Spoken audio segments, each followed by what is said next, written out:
this one I'll just go straight in with Mark. I actually don't know that much about you, so I'm quite interested to find out more. So who are you? My name's Mark Wilkinson. I'm an author of 4 books. We called it the Remix series: Life Remixed, Love Remixed, Personalities Remixed, and Money Remixed, with more coming. I'm also an ex-international DJ from Ministry of Sound. Had a top 10 hit with Lou Reed and David Bowie when I was in my early 30s. I've lived quite a, some people would call it random. I would call it interesting kind of life. But I recovered from an incurable disease.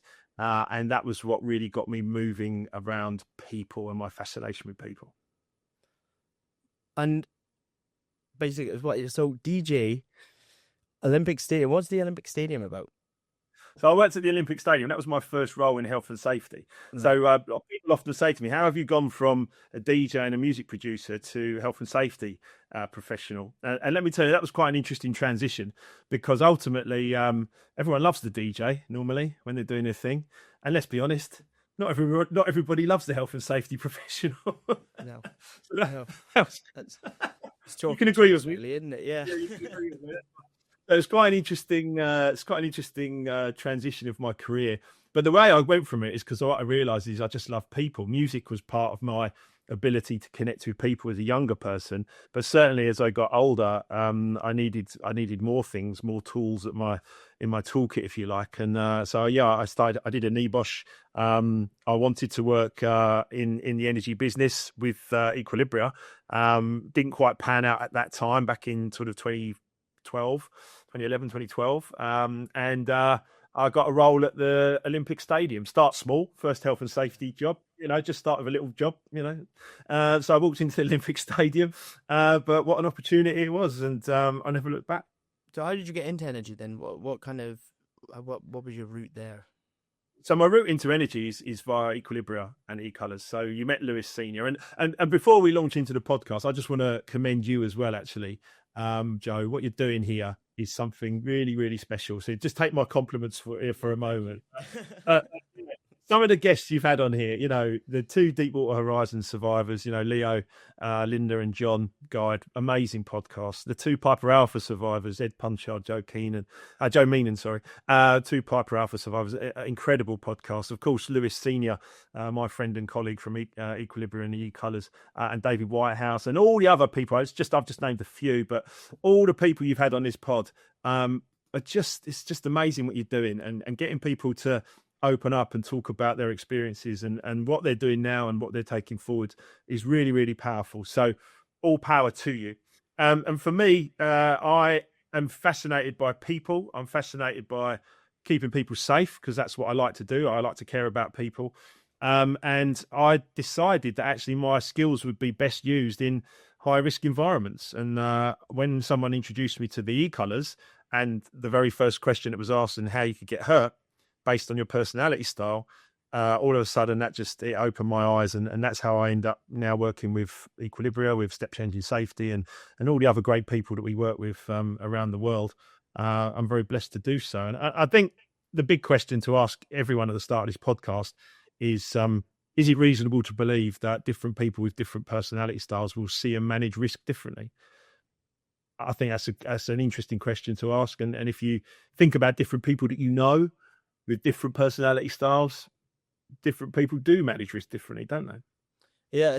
How does DJing help you manage risk then?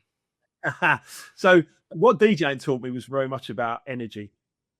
Read the room, understand the room, get your ability to connect with people right before you try and lead the room, right? So rather than trying to just come in with my clipboard and get my safety messages across and be all kind of dictatorial about it, I'm very much more the sort of friendly, hopefully engaging kind of face, because my E-Colours are yellow and red, which means I'm a big socializer, yellow, and a big doer, red. I'm also a big relator, blue. A big relator, blue. I'm not a big thinker, high green. That's not my skill. But very much about understanding how to read the room is the start point I would suggest for people, and a lot of people don't do that very well, in my observation. Guys, I'm sorry to interrupt this show, and I really hope you're enjoying it. One thing I'm going to ask you, if you're listening to it and you're not liking, following or subscribing to it, could I ask a massive favour that you do? It really helps the show, it helps me bring in more people, and it helps me get more stories out there, which in favour brings more stories back in. Let's get back to it. How early on did you realise that HSC was a bit more serious than maybe what you were led to believe? Well, I'll be honest with you, there was one big moment. I did my e-colours. I discovered that I was yellow-blue e-colour at the time, so a big relator and socialiser at the time, which made sense with my music and my DJ career, music being the sound of emotions. And I decided I wanted to help people, right? So I did my NEBOSH and I got my qualification and I got started. I'm in here to help. This is what I'm here to do. I'm here to help people understand themselves and how they see and manage risk. And I'll do anything I can with my tools at my fingertips to be able to do that. And the e-colours was one, and a very powerful one. And I was put in touch with a guy, and he said to me, he was offshore safety manager at the time. And he said to me, Mark, I really love the fact that you want to do this. And I really love the fact about your energy and what you want to bring. But he said, I need you to be aware that if you're going to do this, at some point you might have to sit in front of a grieving family and explain to them that you and your company did everything you could, but their loved one is still not coming home today. And I remember that hit me like it was a real wake-up call moment for me, because I'd gone with all these great intentions and this great energy and done all my, qualifications to get started. And he told me that in no uncertain terms. And I'm really grateful to him for that, because actually it taught me a lot, even in a very short conversation. I had to think about it. I promise you, I had to think about it for a few days. I had to ponder on it and be like, am I willing to face that? Am I willing to have that conversation? If ever, touch wood, if ever I had to do it, am I willing to have that conversation? And I decided I would, but I would also use every single possible tool at my fingertips to be able to not have that conversation and help others. There is a lot of talk about safety culture. What does that look like, though, on a random day, should we say? Well, I'd say on a random day, I think it's very important to understand that it looks like the leadership. So in an offshore installation, the OIM, comes to the induction or is out there, getting amongst it and seeing people. It's about people speaking up and being able to feel comfortable. It's about an apprentice, who asks the stupid question and not made to feel stupid, because there are no stupid questions. It's about conversations landing, toolbox talks landing, a good reporting culture. Someone who says I'm not 100% right now and isn't ridiculed for it, who's actually supported for it. Any of these things are things that, if you get them right, they lead to safe and successful work. It's funny you say that, actually, about the someone who's admitting to not feeling 100%. I think that could go a long way offshore. I've said it a couple of times, actually, to someone like, if I'm doing one of the longer trips, 4, 5, 6 weekers in, and you've maybe got a week or so left. Some of the boys, if you mention to them, they tend to be pretty good to you in the fact that if you turn around and say, listen, lads, I'm not 100% on it today one bit, I had a terrible sleep, or I'm just not feeling, because there is days, at the end of the day, you are human. There is days, actually, when you do wake up offshore and you go, oh my God, man, I cannot be bothered, and you've got a week left or you've got days left. And I actually said, I was working with a guy a couple of years back, and I just said, listen, mate, I'm not feeling it at all today. Like, you're probably going to have to pick up a lot of the slack, kind of thing. And he was pretty good and receptive to it. And I was actually, I think it was a couple of trips later, he was doing a long trip as well, actually. And he kind of said the same thing. And I think there's a lot to be said for boys and girls that can open up and kind of admit, look, I'm not on the ball at all today. I mean, you can see it, like, obviously I watch football and rugby, and sometimes you see it on the pitch, do you? I guess, you see one of the players just isn't on his game, but there's that kind of empathy that humans carry in the fact that, okay, he's not doing 100%, but let's kind of pick him up. Let's kind of get him back in line, so to speak, or trying to pick up the slack from him. I think it does go a long way, just things like that, noticing and recognizing things like that. It absolutely does. It absolutely does. Being listened to is very, very important. If you're feeling a certain way and you want to share that, being actually listened to and with some empathy is very, very important. And, when we look at this from a personality perspective, we all have percentages of each of those colors that I said earlier, the doer, the socializer, the thinker, the relator. And the relator is more the blue for us, which is the empathy side of things. Some people have a very, very high blue empathy score. Some people have a lower empathy score. There is no better or worse than any other. There is just a level of self-awareness to understand if you're good at that. And if you're not good at that, you can learn to be good at that. We have this whole thing about pause and play and personal intervention, whereby, my green thinker is my lowest score. So therefore, I really need to dig deep to get to that. And there'll be some people with a lower empathy score that really need to dig deep to get to that. But once you know thyself, self-awareness, and then the team, so you have team awareness about where everybody sits and what they're doing on a given day.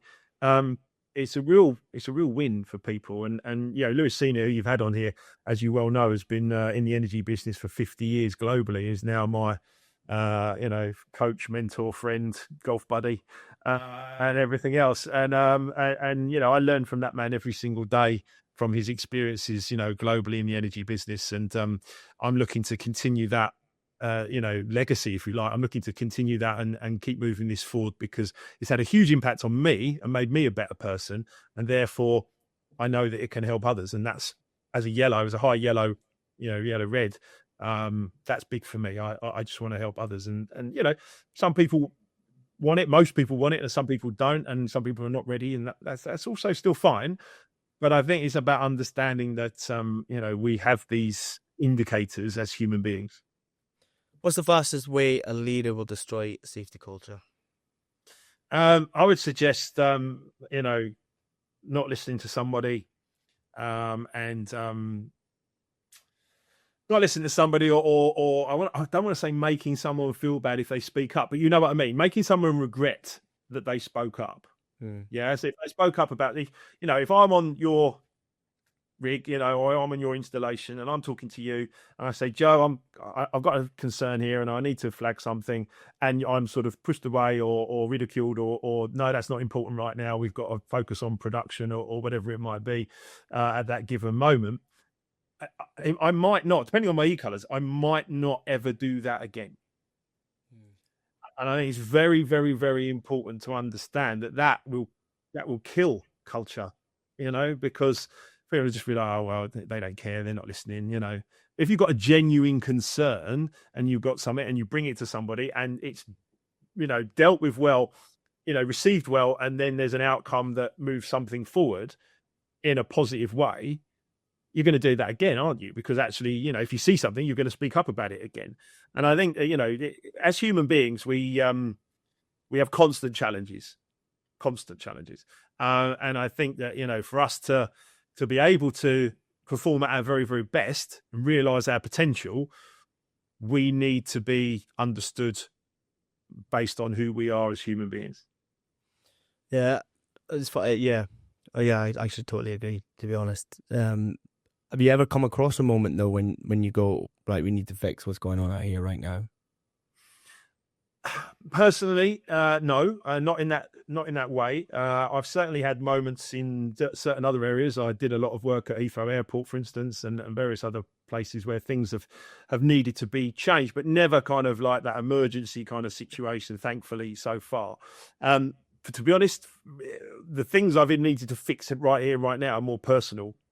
They were more me looking at myself and actually realizing how I was not necessarily being the best I could be. And certainly I mentioned it earlier when I was diagnosed with an incurable disease in my 30s. That was a dark moment. And I remember thinking, if I can fix this, I'm going to write a book about it and help other people. And that's where Life Remix came from. And it's very much about, what can I do to, like ripples in a pond, what can I do to help others? What tools have I got to do that? So yeah, I've had to fix myself, I'd say, but actually the ripples in a pond effect is the more you fix yourself and the more you work on yourself, the more it goes out to other people and actually has a positive impact, which is what, as a human being, most of the time is what we really want to do. We want to add value to other people. It's how we get paid. So ultimately, we want to add value to other people. But actually, many people miss the point that if we fix ourselves first, we're gonna have more positive effects on others. From your experience, obviously with e-colors, what kind of separates the companies that generally actually live safety and those that are just, saying it, to get the buzzwords out there? Yeah, I've experienced some companies with that sort of pay lip service to it. What differentiates people that really, care and get it is that balance between, we've all got to earn money, we've got to have productivity, but it's also care about our people. One of the things I love about Equilibrium, as a director of the company now, is we say from the cleaner to the CEO, any human being is worth investing in to give them the best possible opportunity to be safe or be productive or understand, their place and what they're doing and how they can improve. So the people for us, and I've seen Lewis do this over the years, Lewis rolled out, e-colors with the workforces globally to huge success across, major companies where safety improved, productivity improved because people were communicating with each other better. And I think that if you're willing to invest, it's not silly money or anything like that, but if you're willing to invest in your people, even a little bit. I had a woman that I was training at the airport at Heathrow some years ago, and she came up to me and she said, Mark, and she was in her 50s, and she said, Mark, no one's ever cared about me like this, to train me like this, once I'd done an e-color session with her and a group. And I just thought that was amazing. And I had some people go, oh, that's really sad. I was like, no, it's not sad. It's amazing because, okay, it's sad that maybe she feels that up to this point, but it's actually amazing that now we've given her a tool that she can use, that actually she feels that she can, she's been trained for, she's been cared for by the company that, are using her services, if you like, as a worker at Heathrow. So for me, that's very important. I think that's the differentiator that I see. Can you spot when there's something off in a team? I do have quite a high intuitive kind of energy for people. I think that certainly comes with my more yellow, blue kind of people-centric side. If I explain that yellow, blue, blue, yellow personality styles are more about the people, and red, green, green, red generally think more about the task to begin with. And there's no right or wrong. There's no better or worse. We all need each other. But yellow, blue, blue, blue, yellow generally pick up on energy a lot quicker. I do spot it very quickly. I think that comes from the DJ days. If I played a bad record straight away, I'd know it, because people are like, oh, I don't like this. So I'd pick up on that energy very quickly. And my whole life has been about picking up energy from human beings. So when I see that someone's having stress or negative kind of problems or anything like that, I will offer my help nowadays. I've learned with my pause button on my wrist, I've learned not to just dive in and help, because sometimes that can be to mine or the other person's detriment. But actually, I might ask a question saying, would you like some help? And therefore I can then start to help that a little bit more. But certainly I feel culture, I feel people very, very strongly. But what tends to happen, even with that energy, yellows might start over talking too much, the socializers, and blues might start going quiet and maybe withdrawing a little bit as well. So you've got to be aware of your own energy as well as the energy of everyone else's, How important have you found that emotional intelligence is when leading in these spry consequential environments? Really, really important. There was a Forbes magazine study some time ago that we referenced, which is that 90% of top performers score high in emotional intelligence. So my simple equation to that is, if you want to be a top performer and a leader, it's going to be really useful for you to have high emotional intelligence. I often find that once we're invited into a company and we start to run a session, it becomes very, very clear to people what we're doing and how it works, and people have experienced it. 99.999% of the time we're invited back, because people are like, it's all very well that people know me, but actually I need all my team to know me, and we all need to know each other, and then it kind of just expands from there. But it's a fascinating subject, and it's something that really energizes me as well. Egos, one of my favorite talking points offshore. I love speaking about egos because you can spot one from a mile away. How big a blocker is that to decent leadership? Well, if you overplay any strength that you have, it can become a bit of a nose, right? A bit of a pain. One of my strengths one of my strengths is being talkative. One of my potential limiters is being over talkative. And there's a fine line there somewhere, isn't there? Right. And I need to manage that. Right. I became aware of that at about 40 years of age. I wish I'd learned it when I was 10. But anyway, one of the really great strengths of a high red is, practical, effective, and a strong ego, as in a good leader, a good ego, as in like, I am good, I am confident, and I'm in a good place. But if you overplay that and it just becomes this huge ego about me, you lose people very, very quickly. But we all have strengths. We all have potential limiters. And one of the beauties of what we're talking about here as well is that none of the work that we do and none of the e-colors and equilibrium work is me telling you anything. This is all researched. All we've done is researched it. So we've gone on to rigs globally. We've gone on to, all kinds of huge energy companies globally. And now part of my role is rolling this out even further. So taking the great information that we've learned from the energy business and taking it out to the world is actually, well, these are strengths from people that have told us they have a personality style like you.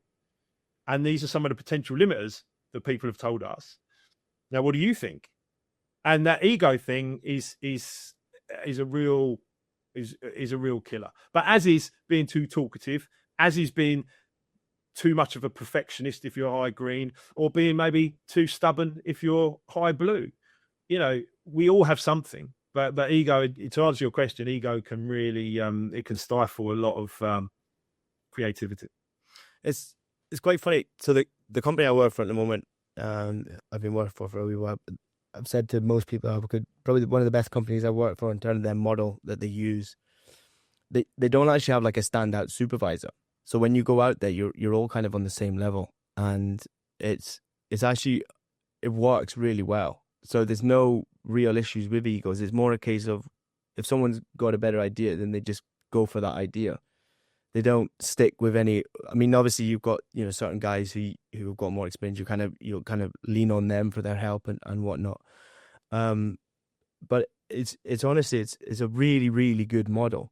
So when you go out there, you're all literally on the same level. And that egos don't really tend to play much of a place in it, which I think it could be rolled out in more places. It's the best kind of conditions I've worked under, purely because you don't feel like you've got this one overlying voice that kind of dictates everything. It's more okay, there's a lot of the times where we're like, if they're not 100% sure or you're not 100% sure, you can just lean on the other person, and then you kind of work together quite well. And it's worked to treat actually that kind of no senior kind of figure. Obviously the ones that are more switched on, not more switched on, but more experienced, and you can lean on a lot more. But at the same time, the same people will lean on you for different scenarios and stuff, and it's gone a long way. Like its impact, I've enjoyed working with them, not just because of that, because of multiple things. But I think it's a good model that could probably be rolled out a lot more. That's a glowing testimonial, and I think that's fantastic. Good to hear, mate. I'm really happy to hear that. I mean, one of the things that I coach people on, as you know, as an author, I do life remix leadership coaching, executive coaching, year-long programs, all kinds of stuff for leaders. And one of the things I get to quite often with leaders is that if we understand that all human beings are doing the best they can with the knowledge they have in this moment, right? It makes us a lot more forgiving and a lot more understanding and a lot more supportive. And that the culture you're kind of describing there is that all human beings are there. They're all similar level. Yes, there's more experience in some, but ultimately all a similar level on a decision-making aspect. And we're all doing the best we can with the knowledge that we have right now. And now let's work together as a team. That's fantastic. Yeah, I know. It goes a long way. Honestly, I think it's a great. Yeah, I've enjoyed it. Put it that way. I have enjoyed it. 60 countries. This is one of the things you've worked in 60 countries. What is the one thing about people that turns out to be universal? Well, I could say music, couldn't I? And that would be an easy. Music's everywhere, right? But actually, I would say music depends on your taste in music, right? So some people might like some music and some people like others. actually what I've discovered in later in life is that personality and personality diversity is universal. So the easiest example I can give you is a session I did in Dubai recently with a company, about 40 people in the room, and we had African people, European people, Asian people, you name it. We had every continent pretty much covered in this room. And I remember thinking before the session, oh, this is going to be really interesting, based on the e-colors and it's basically the session that we do as an e-colors awareness session, the initial session, which I'm very skilled at now, done it for years. So therefore, I think I've seen it all, or seen most things. But I remember being in Dubai is a real melting pot, lots of different cultures, there. And it was just brilliant. It was so amazing. Everyone in the room was in their strengths, in their e-color strengths, which is important. And the communication was just fantastic. But the fact that the personality diversity indicator that we use, actually, it just goes across borders, boundaries. It's universal. It's just, and I think for me, that as a big picture guy, as a yellow red, big picture, fast paced, I love that. I'm just like, this is why I will do this for the rest of my days. You met Lewis, he's going to be 75 soon, believe it or not, and he's still out there doing it, and I'm 55, and this is it for me. This is it. I'm committed. I'm in. Do you think it changed your leadership style? Massively, working in those different cultures, yeah. Massively. Yeah. I mean, I used to, for the first 20 years of my life, all right, in music, I was self-employed. So I was pretty much only leading myself and maybe 2,000 people on a dance floor at Ministry of Sound or Pasha Ibiza or whatever. I was leading them as well, right? Or certainly with my musical choice. But I certainly had a lot of anxiety when I was younger about life in general and my own sort of abilities and skills. I've needed to look at that and overcome that. It's one thing to sort of have these limitations or feelings or things that are going on inside of you. It's quite another to have it written down in a report in front of you, and then be able to choose to do something about it, or not. It's up to each individual. But I chose to do something about it. And one of the things I came to realize about leadership is, and I do this a lot in sessions actually, I say to people, right, just pause for a second. How many of you are leaders in the room? And you sort of get this kind of like, you maybe get like, in some rooms you'll get like every hand go up, yes, I'm a leader. Okay, fine. That's great. In other rooms, majority of rooms, you kind of get people sort of looking around going, I'm not really sure if I am a leader, but I'll sort of put my hand half up and I don't really know. And I'm like, right, stop everybody. Okay. I've got news for you. You are all leaders. I'm not concerned if you're the cleaner or the CEO. I'm really not concerned about that. You are all leaders in one way or another. A leader of yourself, a leader in your family, a leader in your day-to-day, how you lead matters. And you are all leaders. And leadership comes down to confidence, not ego. Right? So it's a pause button on the ego.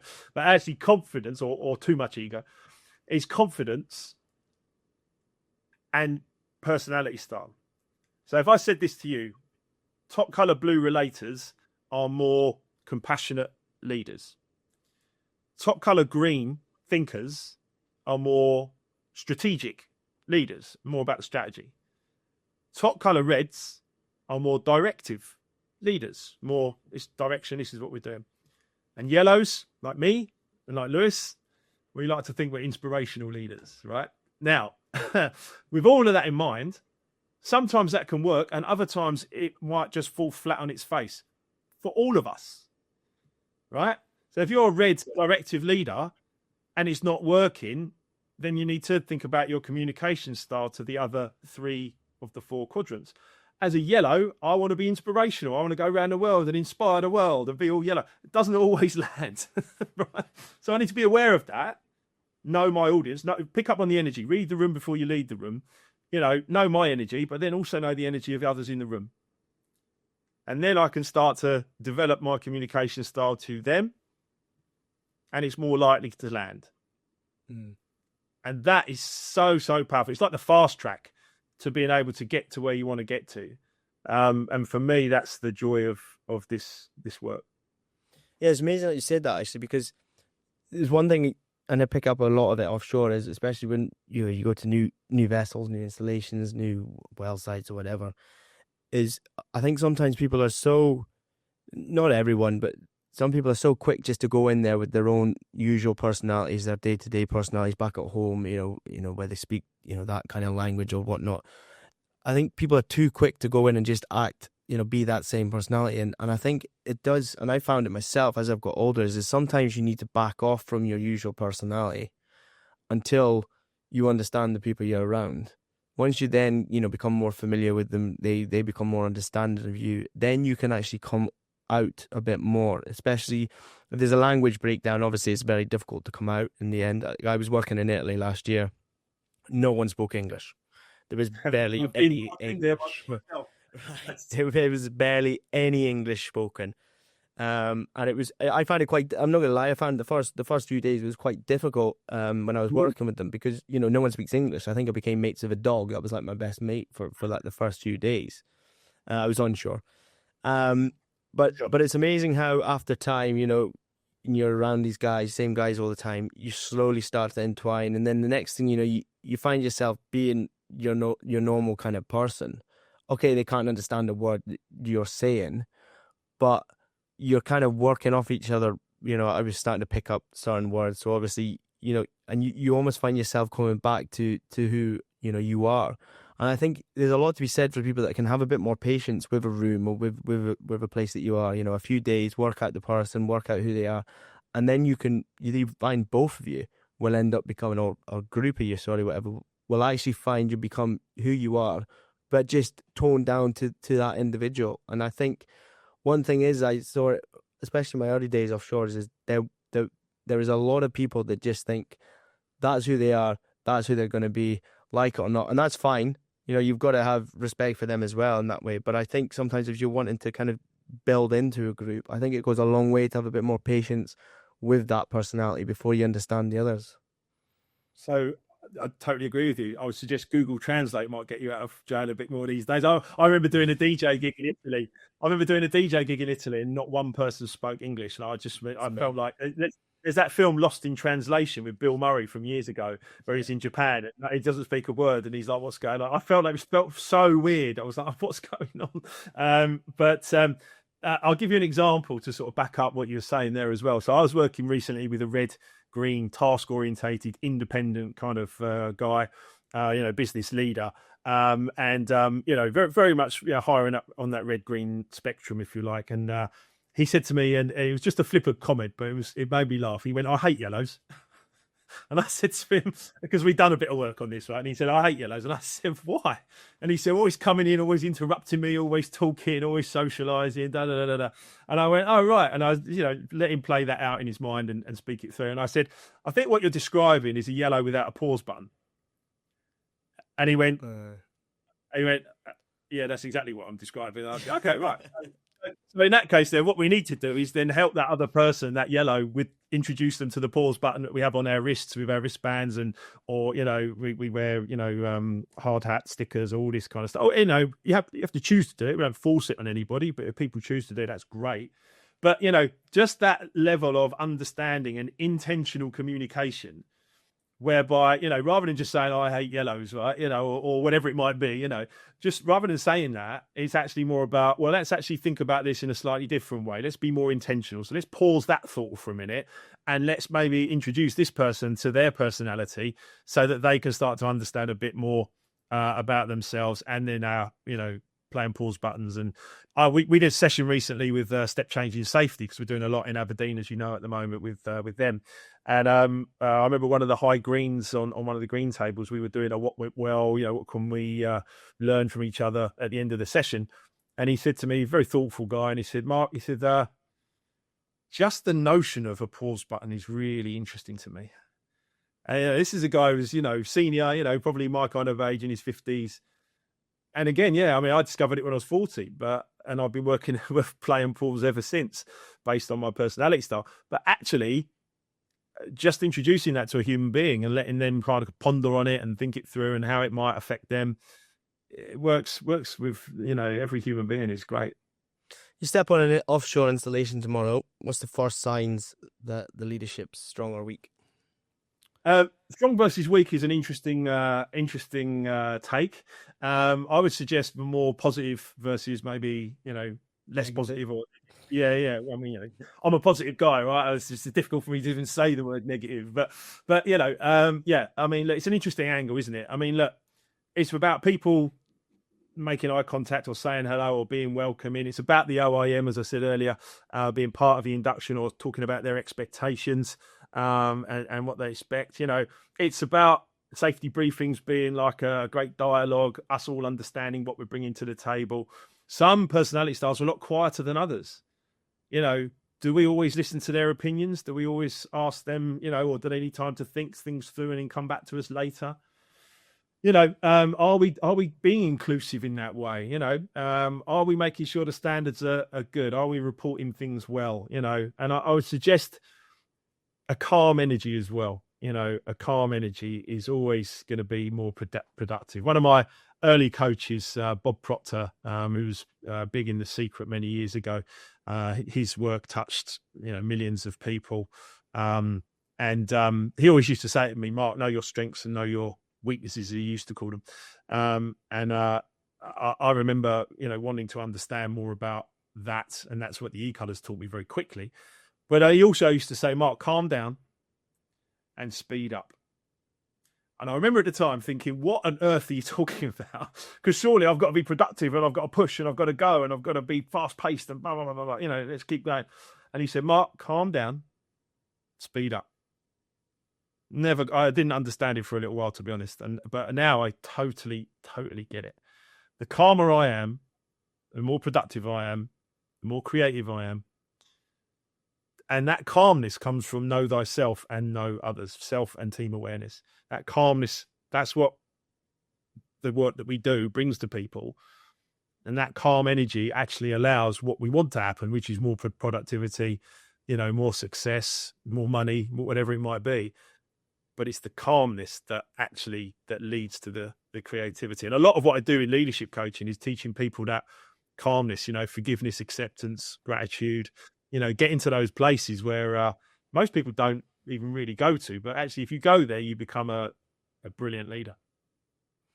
If I'm an OIM, OCM, captain, tool pusher, someone in a more senior position, what can I do to improve the culture? Well, I think first, be the best version of yourself. What are your strengths? What are your potential limiters? Are you working on them? Just to give you an example, just because it's popped into my head, we've worked with 7-year-old children with the e-colors. And I will come back to your question in a moment, I promise. But we've worked with 7-year-old children with e-colors. A 7-year-old can understand their e-colors and then start to move forward. We've worked in schools for probably 10, 15, even 20 years particularly across America via Chevron, but also in other industries, other places as well. Singapore, for instance, I was there the other week. We work with these young people. Some of them become e-colors champions, and they then go into job roles, or they're going for jobs when they get to that age. And I don't know how many job interviews we've all been on, but I imagine most people listening to this would have been on a job interview. And you're quite often asked, well, what are your strengths and what are your weaknesses, right? Well, our e-colors champions, these young people, they said, we don't have weaknesses, which you can imagine would maybe disarm the interviewer for a little bit to start with. Yeah, but they said, we don't have weaknesses. We have potential limiters. And this is what we do about them. This is what we're working on them, right?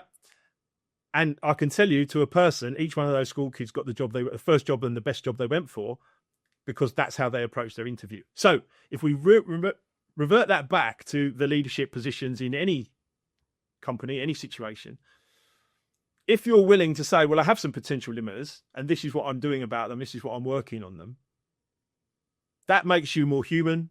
It makes you a little bit vulnerable to begin with, and that's removing the too much ego. But actually, I have some potential limiters, and this is what I'm doing about working on them. If you're prepared to do that as a leader, what do you think if you then shared that and rolled that out with the rest of your team? Do you think that would be well received? Yeah, probably. If you accept, so. Yeah, I think if you accept that you're human, I think that's one thing is I think it's the acceptance that people maybe sometimes, it comes back to ego, doesn't it? Accepting that maybe you're not going to be right in all departments. but I, you're I willing to haven't met listen. I haven't met anybody who's right all of the time. I've No. met some people. I've met some people that think they might be right or think they are right all of the time. But let's be clear: we're not all 100% right all of the time. That's just not possible. So a little bit of vulnerability makes you a great leader, and then be willing to share and help your people grow. Right? A lot of leaders think that they're in the leadership position because they are great at getting the job done. So therefore, everyone else needs to work to their standards and everything else. But actually, we need to understand each of the people that we've got in our team and actually bring them up. So one of the very senior people I worked with at Heathrow Airport very early in my safety career, he said, Mark, we're only as good as the person at the back. So if you think about, if you're a cycling group, if there's a person lagging at the back, right, who might be struggling with something, the leader will often drop back and work with that person to bring that person up. And then someone else is falling back, and then so the front person, then the leader again comes. That's leadership. It's not about ego. It's actually about, let's help the person who's not quite performing how we want them to perform, and let's give them every opportunity to improve. Are we doing enough to prepare the next generations of leaders in the energy industry? Well, short answer with that would be not yet.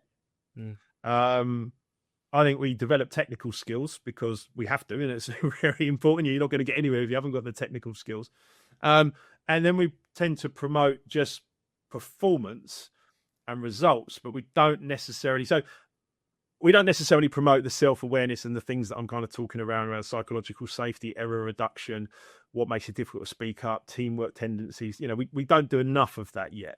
And I would suggest that, if we want those safer futures, we need to develop in all areas. So you and I know, and I'm sure everyone listening to this knows, someone who's been promoted to a role very, very senior, who is brilliant at getting things done or creating fantastic strategy, but they're not necessarily great with people. And what we do is we equilibria, literally balance, right? Equilibria is we look at that whole picture, and we help the people be better at the tasks, right? Be able to focus better. I've had to learn to focus, and I've chosen to learn to focus a lot better. We help the people do that, and we help the task people understand the people. And it brings balance, it brings harmony, it brings teamwork, it brings great leaders. So yeah, we're not doing enough yet, but we can do more. What still excites you about your career? People, new people all of the time. You, Joe, you're exciting me right now. I love people. Stop. I honestly, yeah, compliments, eh? But look, I love people. I'm fascinated, but I used to have a fear of some people. I used to have a fear of some people, as in then maybe judging me or me not feeling good enough. That kind of thing was in there a lot when I was younger. I've learned to work with that and understand myself, and then work with others. But people are the bit that excites me, and meeting new people and then seeing those people grow. The light bulb moments. When I'm delivering training. So people say to me often, "Do you miss DJing?" Well, no, because I do a little bit of DJing still, and I do a radio show and the odd gig here and there, and I still go to a few parties. I went to one at Ministry of Sound the other day. It was a daytime party from 2 p.m. to 10 p.m. So it was like showing your age. Yeah, I'm all right with that. It was like proper dad house. But the point is that I can't stay up all night anymore. That's not happening.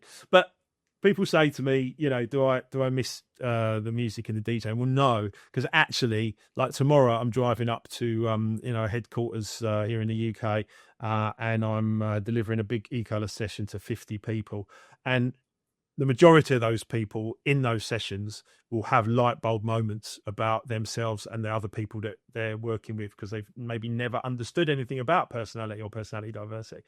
So I still get that feeling. The same feeling that everyone, when they celebrate that tune on the dance floor, I get that same feeling by delivering this to people, because I just love people. I love meeting new people and seeing them grow and seeing them having these great moments, and then choosing to commit and learn something and keep at it. That for me, that's the key. Repetition is mastery. You could do one session or one coaching or one thing, whatever, and put it down and go, that was interesting, and never think about it again. Well, is that really helping? That's like going to the gym and picking up the dumbbell and doing one curl and then putting it down and going, right, okay, why don't I have a big muscle now? It doesn't work like that, right? You've got to repetition. The gym physically, that's what we're doing, and running or cycling, whatever it might be. But also your mind. Your mind is a muscle, and are you working it? Are you feeding it enough? Are you working it enough? Are you learning enough? And that's why I invest in people. And when people are willing to commit and grow, then that's the bit that I love. Where do you see the biggest leadership challenges coming from over the next decade, though? I would suggest that I would think things like when people are under pressure. When people are under pressure, how are they performing, or why are they interacting in a certain way? So I think that's an understanding that we need to get better at as leaders. We need to make sure that we understand about the fact that it's a complex world now. There's a lot of distractions. We need to adapt to change quickly, so we need to be able to take on sustained pressure as leaders and be able to take responsibility for that. We also need to work with our younger generation in the next 10 years and bring them on, developing more trust. I hear a lot of, and I wonder if we're turning into our parents, where I hear a lot of older people going, well, the younger generation are this, that, and the other. Well, hang on a minute, the younger people, let's give them some tools to be able to find their purpose or find their way. And I would say the biggest challenge is probably human skills in a digital world, because ultimately that emotional intelligence, the self-awareness, the psychological safety, the error reduction, it's not about being the loudest leader. It's about being self-aware, adaptable, and wanting people to succeed. Do you think organizations, though, are underestimating it? Yes. Yeah. In a word, yes, they are. And my biggest concern, or my biggest question really, is why do we have to wait for something terrible to happen before we take action? I mean, if we're talking just purely about offshore, we're talking about people getting unfortunately hurt, maimed, or killed. Why do we have to wait until something terrible happens before we take action? It's a human thing. Is that proactive versus reactive? And I don't want to be in any more accident investigations. I don't want to be in these issues where, we could have done this, but we didn't, and then something terrible happened. I don't want to be in that reactive world. And to be honest, it's not why I got into safety. It's not why I got into leadership. I didn't get in it to be reactive and I found myself actually, when I was an employee working in companies, working my way through corporate ladder, I found myself spending most of my time reactive rather than proactive. And to be honest, the life I live today, coaching, e-colors, leadership, safety, everything else is proactive, giving people tools ahead of time so they don't find themselves in issues. That's why I wrote Life Remix book. I wrote Life Remix book to help other people not go through the challenges that I went through. That's proactive. I want people to be proactive rather than reactive, and I think that companies are still underestimating that. What's your proudest moment of your career? Well, should I say a top 10 hit with Lou Reed and David Bowie? That's pretty cool. To be fair. Well, it's not bad, is it? I've been dining out on it for 22 years. I mean, I probably should stop now. But certainly, DJing in big clubs to thousands of people comes with a certain responsibility, right? Because you're responsible for their night. So those are huge moments. I'm a bit reticent about the word proud as well, because you've probably heard the phrase "pride comes before a fall." Ultimately, it's not really about my pride necessarily. It's actually about my gratitude. Actually, I'm most grateful for being the experience, for having the experiences I've had, to have the career I've had so far, and living here now, having a purpose, having vision, having goals, and continually setting them and achieving them. I mean, In Personalities Remixed, obviously the book that I've written with the Equilibria co-founders, Lewis Senior and Paul Grant. In Personalities Remixed, I wrote there's a chapter about when I met Equilibria, and it was like 15 years ago. And I got my first e-colors report, and it said, yellow, blue, you like people, music, and parties. I was like, yeah, yeah. I do, yeah. I do like people, music, and parties. Just been a DJ for 20 years. And then it said you can get hurt, maimed, or killed by jumping in to help someone else without thinking. And I remember thinking, my God, that's exactly what I've been doing all these years. I was like, everybody needs to know this about each other. So I sent Lewis Senior a message on LinkedIn, and within a couple of hours, he came back. This is part of setting purpose, vision, and goals. I'm now a director of Equilibria 15 years later. And for me, that's the thing I'm most grateful for, is the fact that I get to live for a great life, and I add value to other people's lives. And that when they invite me in and we have these great conversations, as you have done, Joe, it's just pure gratitude from me, because I want it to make a difference to people. No, that's good. That's a nice way to finish it as well. I think there's one thing about podcasts is, and I've had a couple of comments, people saying, "Oh, you're deviating away from different things," but I think people forget that the industry is so big and there's so many different aspects of it that you need loads of different opinions. And maybe someone who's roughnecking on a rig might listen to this, or someone on a vessel or something, and might take a little bit from it. I think it's important, and I'm delighted to have had you on. Well, can I just add to that? I think it's always about people. It doesn't matter our role, our job, our industry. It's about people. All of it. It's always been about people. It will always be about people, no matter what AI, anything else that comes up, right? We still need to keep the lights on. We still need to be working in this great energy business and all the other businesses that we're involved in. It's about people. And yes, I believe that, we've probably deviated into some other areas today, but hopefully it's brought some joy to some people and some knowledge. And if it makes somebody go, do you know what? I want to know a bit more about this. Go onto equilibria.com, find out your personality style, take you 10 or 15 minutes to do the questionnaire, and then, get in touch, give us a shout, because ultimately that's all I did. And I now am championing, this self-awareness, this risk management from a personal perspective, because if we're conscious of our risk, our risk profile, if you like, or our risk style, if we're conscious of it, then we can choose to work with it. And for me, all I want to do, especially in these high risk environments that many of your listeners work in, is I just want to keep them safe. And the best way to do that is for them to have that level of self-awareness, and then the team awareness of everyone around them. So Joe, I just want to say massive gratitude to you for what you're doing. Keep it going, because some of the guests that you've had, people should go back and be listening to some of these podcasts, and really, if they haven't listened to them, and some of the people you've got coming up are going to be, fantastic. And particularly go and listen to the one with you and your wife that you've done recently. But thank you, mate. Thank you. Thank you, Mark.